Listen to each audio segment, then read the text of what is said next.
Eu cumprimento a amada igreja com a paz do Senhor Jesus, amém? Vamos fazer a meditação na palavra do Senhor, esse momento de Mateus, no capítulo 27, a partir do versículo de número 20. Mateus, capítulo 27, a partir do versículo de número 20. Enquanto a igreja procura, enquanto a igreja quer apresentar as pessoas que nos honram nessa noite com sua visita, irmã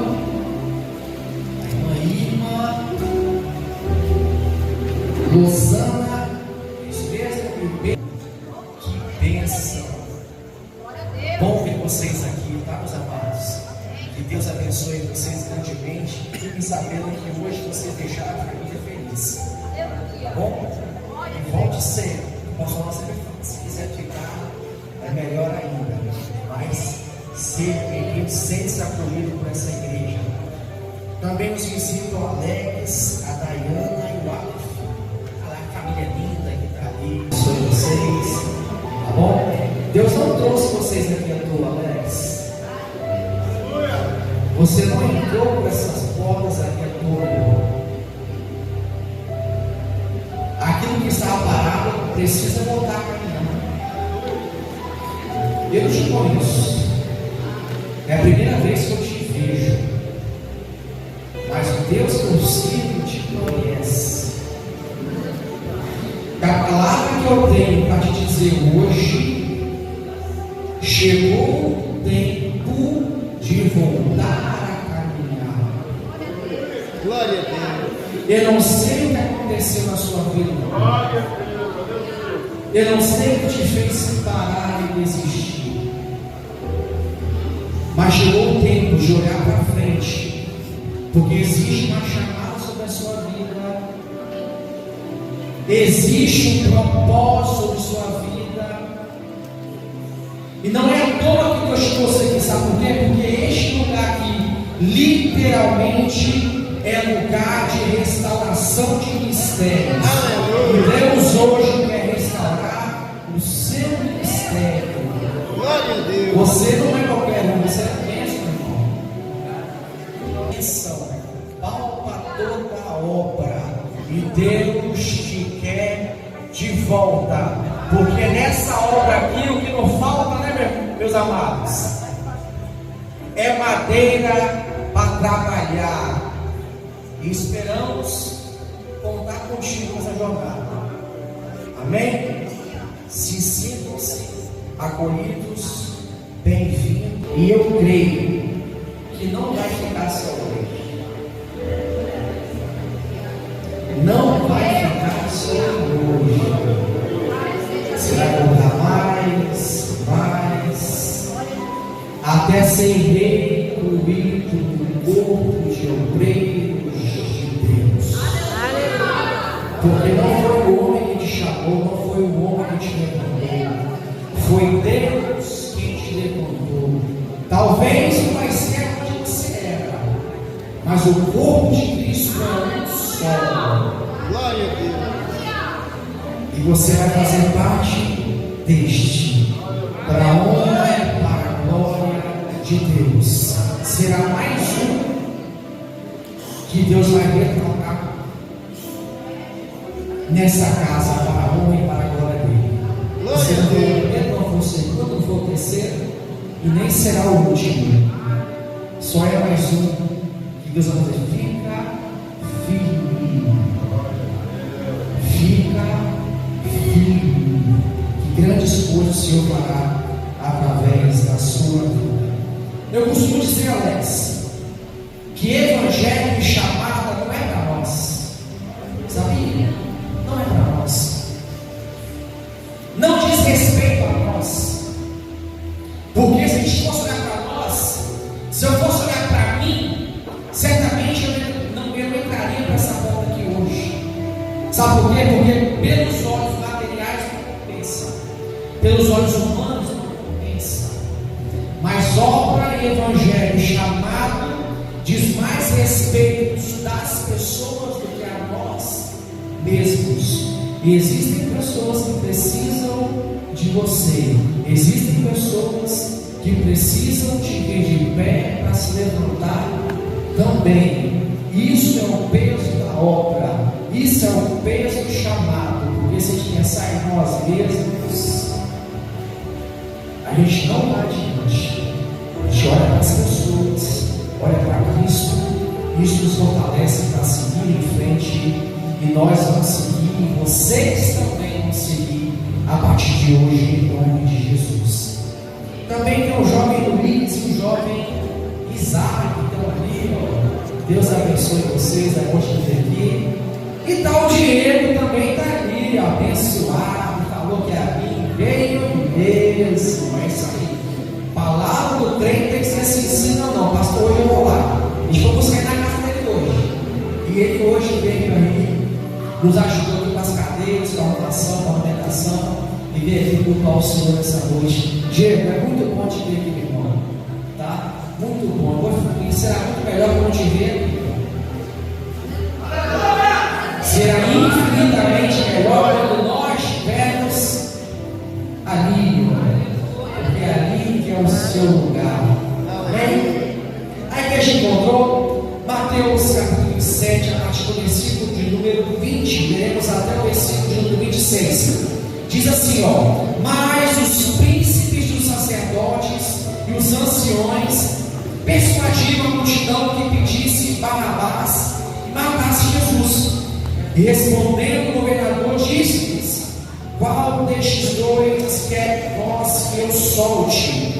E eles disseram: Barrabás.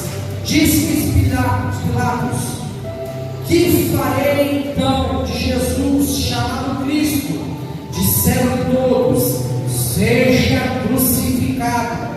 O governador, porém, disse: mas que mal fez ele? E eles mais clamavam ainda, dizendo: seja crucificado.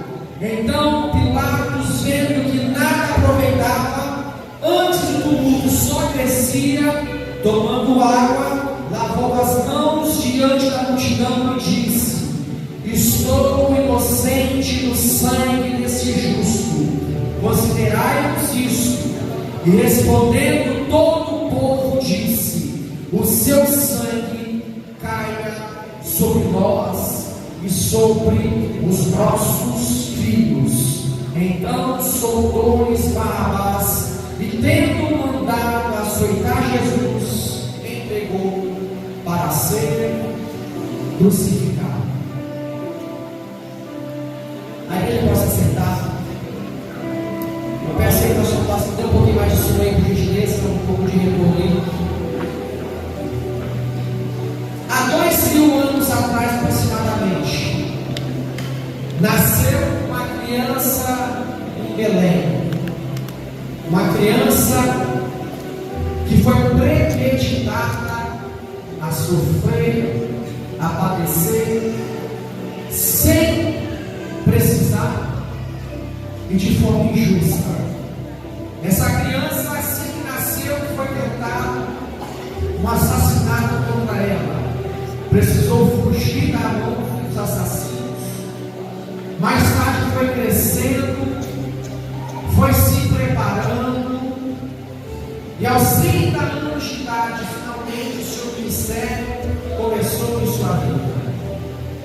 A Bíblia diz que essa criança que ficou adulta, que se chamava Jesus Cristo, durante 3 anos de seu ministério, curou, expulsou demônios, restaurou orelhas, ressuscitou mortos. Só que nós vimos que aos 33 anos de idade, o templo, os sacerdotes, os anciões, aqueles que outrora deveriam ser usados para curar feridas, deveriam ser usados para abençoar o povo, deveriam ser usados para consolar o povo, se viraram contra um homem que só fazia o bem. E aí eu me pergunto: será que compensa fazermos o bem Mesmo quando nós temos a sensação ou quase a certeza que as pessoas, na primeira oportunidade que tiverem, vão se jogar contra nós. E aí eu encontro o 1 Pedro diz o seguinte: é melhor sofrer por fazer o bem do que sofrer por fazer o mal. Jesus sabia disso. Porém, na filosofia humana, na razão humana, a gente precisa distanciar daquilo que nos faz mal. A gente precisa se afastar daquilo que nos faz sofrer. Mas a Bíblia diz que a palavra de Deus é loucura para os homens, e a filosofia humana é loucura para Deus. E nós que pregamos o Evangelho de Cristo, nós andamos na contramão da filosofia humana. A gente sabe que quando nós fazemos o bem, a gente sabe que quando nós precisamos fazer aquilo que nós temos que fazer através da palavra de Deus, mesmo que venhamos a sofrer por isso, nós ainda assim fazemos. Sabe por quê? A Bíblia diz que naquela época Jesus, se fosse mencionar em papéis todos os milagres, maravilhas que Jesus fez segundo 1 João, faltariam tinta de caneta, faltaria papel de tanta coisa boa que Jesus fez. E aí Jesus veio, teve que passar a dificuldade dentro da sua própria casa, no templo. Não foi o povo que se levantou contra Jesus, foram as pessoas do templo, os sacerdotes, os anciões. E aí colocaram Jesus de frente de um ladrão chamado Barrabás, um homem violento, revoltado, que fazia revoltas na cidade na época, e era um assassino. E colocaram Jesus de frente a outro. Uma escolha fácil. Você escolher uma pessoa que faz o bem, a uma pessoa, um assassino. Aos meus olhos, é uma escolha muito fácil de se fazer. Obviamente, na racionalidade humana, se tivermos que fazer uma escolha desse tipo, certamente pouparíamos aquilo que é bom, aquilo que é benéfico, aquilo que traz bem, aquilo que só faz o bem. E Jesus, literalmente, ele só fez o bem, mas absurdamente o povo escolheu um assassino a Jesus. Pastor Rony, mas por que isso acontece? Por que às vezes as pessoas fazem escolhas erradas quando o certo parece tão óbvio? E eu te respondo: as pessoas escolheram Barrabás não porque Jesus era o acusado, não porque Jesus merecia ser condenado, mas a escolha delas falava mais a respeito de quem elas eram do que quem Jesus era. As pessoas que escolheram Barrabás certamente eram muito mais parecidas com Barrabás do que Jesus.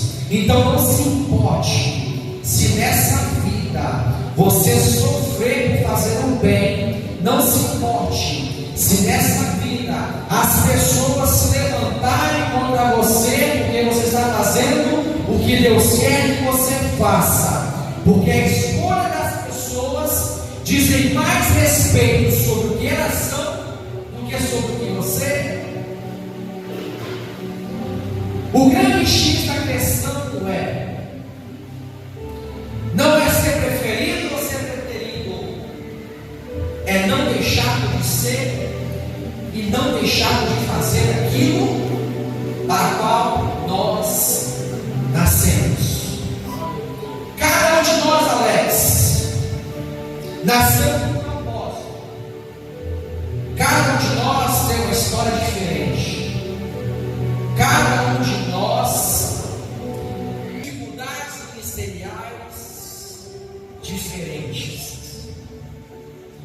vezes parece a opção mais óbvia. Jogar tudo pro alto parece a opção mais certa a se fazer. E é a opção que a grande maioria das pessoas escolhe. Existia um homem chamado Mauro. Mauro era um cidadão de bem com a vida, um camarada positivo.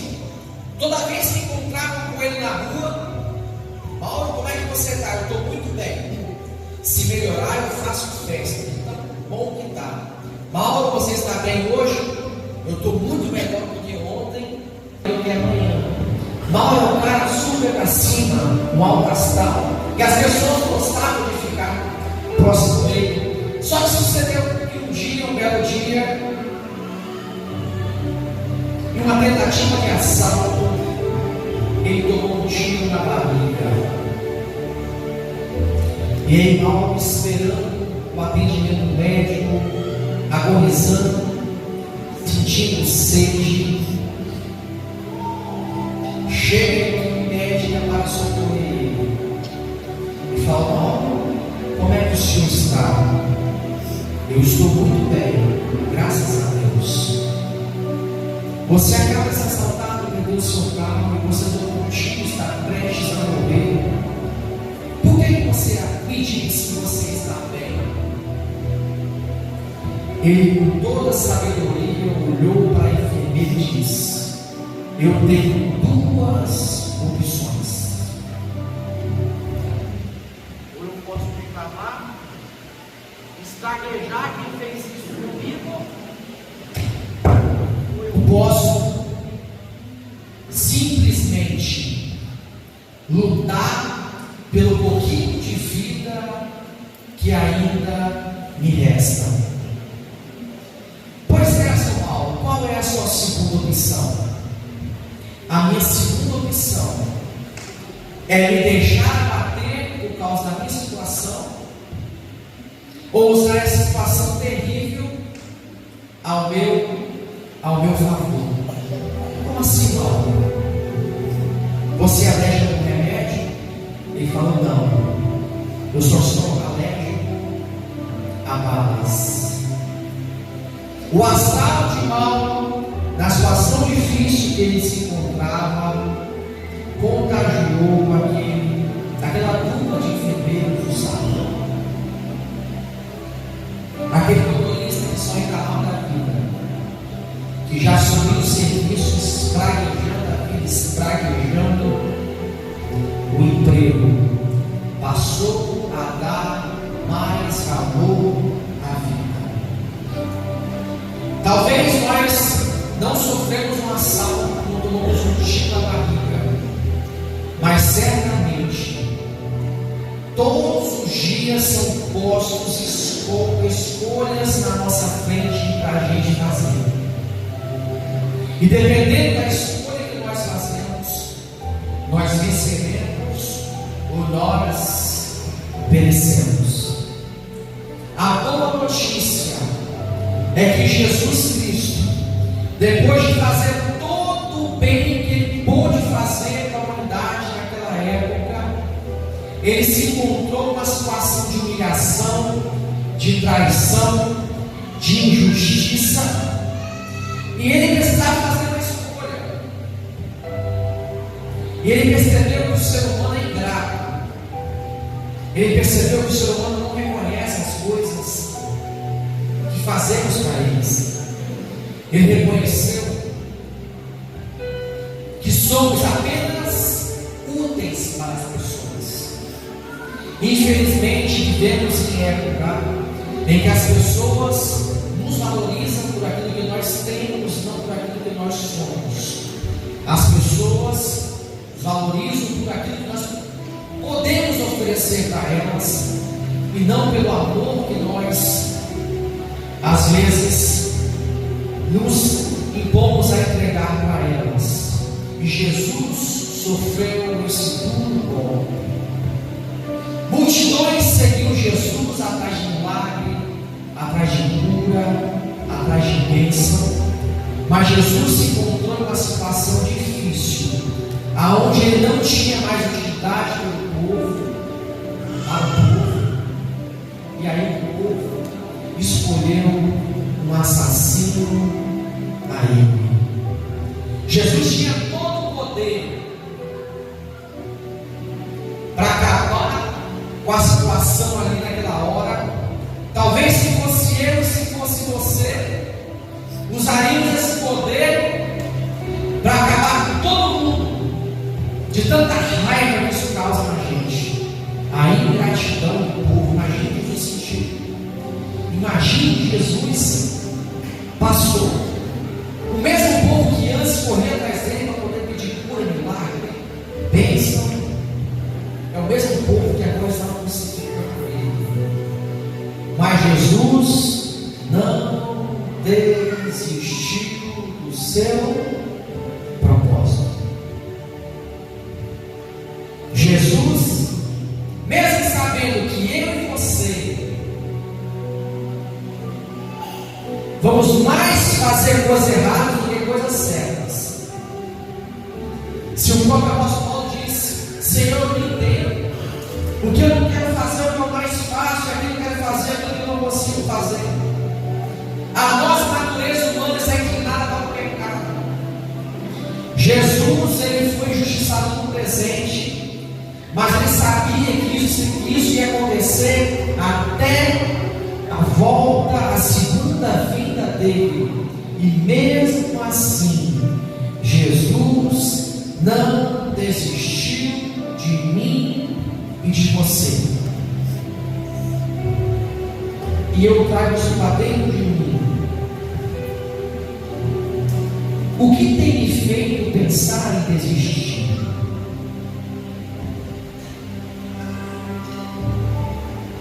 Jesus passou sem precisar e não desistiu de mim. Jesus mostrou para mim que eu não sou útil para Ele. Ele mostrou para mim que Ele me ama. E será que estamos mostrando para Deus, para Jesus, que Ele é apenas útil para nós? Que eu só quero Ele quando Ele me dá a bênção, quando Ele me dá a promoção de serviço, quando Ele me abençoa para trocar de carro, quando me abençoa para comprar uma casa nova. E aí, quando as coisas não caminham do jeito que a gente quer, a primeira opção é abandonar, jogar tudo lá, largar tudo. Jesus não fez isso comigo e você. Por que nós vamos desistir? Muitos apedrejam, falam mal do povo da época que crucificou Jesus, que rejeitou Jesus, escolheu um assassino. E aí a gente pensa: se eu tivesse lá, eu faria diferente, eu defenderia Jesus. Mas a gente não para para pensar que nós o rejeitamos todos os dias. E o que nos torna diferente desse povo que crucificou Jesus há 2030 anos atrás, mais ou menos?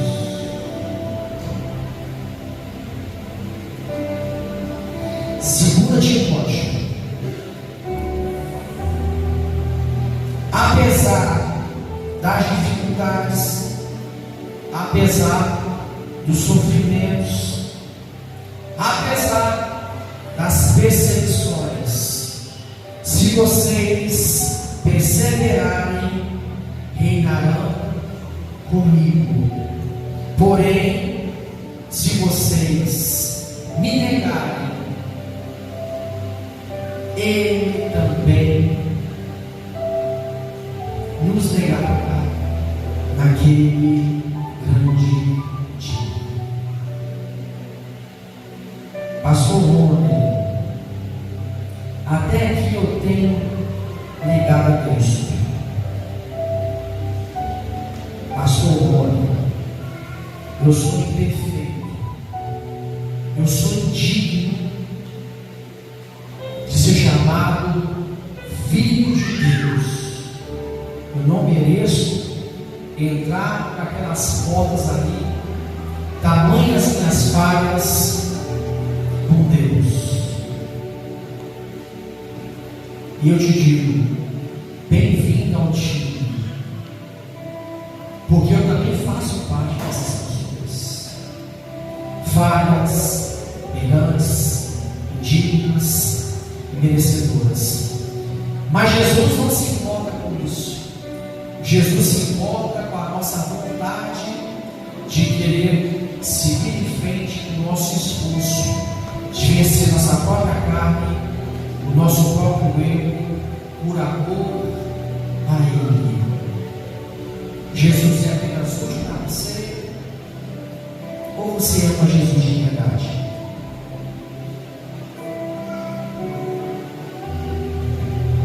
Como que eu posso expressar se eu amo a Cristo ou se eu apenas acredito que Ele é útil para mim? São as nossas atitudes. Eu não falo com o perfeitão como mamãe, aquele que não tem pecado. Talvez eu tenha mais pecado que todo mundo junto. E eu não me envergonho de dizer o que eu sou. Eu me envergonho de expressar aquilo que eu sei que eu sou. Eu sou um pecador, confesso. Eu sou um errante, confesso. Eu sou um indigno de entrar por essas portas, o que tirasse sentar nessa cadeira do meio. Isso é pura misericórdia de Deus. Isso é pura graça derramada sobre a minha vida através do sacrifício, a demonstração que Jesus fez lá na cruz há 2000 anos atrás. E é por isso que nós ocupamos essa posição. Então não importa o que você tenha feito, não importa como você está hoje, o que importa é como você estará amanhã. E é posto uma escolha na sua frente para você fazer. E o que você vai escolher? Amar a Jesus ou dizer que Ele é apenas útil para você? A má notícia que eu tenho para te dar, mas eu preciso te dar essa notícia, eu tenho obrigação de te alertar. Sabe qual é? É que literalmente amanhã pode ser tarde demais. E a boa notícia que eu tenho para te dar, apesar de toda dificuldade e adversidade, os sinais apontam, a natureza está declarando que Cristo Jesus vem. Cristo em breve voltará pela segunda vez para buscar a sua igreja. E qual é a sua escolha? Reinar com Ele ou ser negado com Ele na presença de Deus? Falta pouquíssimo tempo, irmãos. Falta muito pouco para nossa breve estadia nessa terra terminar e finalmente partimos em uma viagem sem volta para encontrar com o nosso Rei Jesus nos ares. Uma coisa eu tenho certeza: aqueles que resistirem, perseverarem, vão olhar para trás e vão dizer: valeu a pena, valeu a pena, valeu a pena passar pelo que eu passei. E é isso que me motiva cada dia mais: ficar de pé, negar o meu eu, negar a minha carne por amor a Deus, porque eu sei que em breve eu vou falar a coisa. Eu acho que você mais vai estar no céu. Valeu a pena, valeu a pena. E eu quero ver vocês lá. Eu vou procurar vocês lá no céu. E eu quero encontrar vocês lá.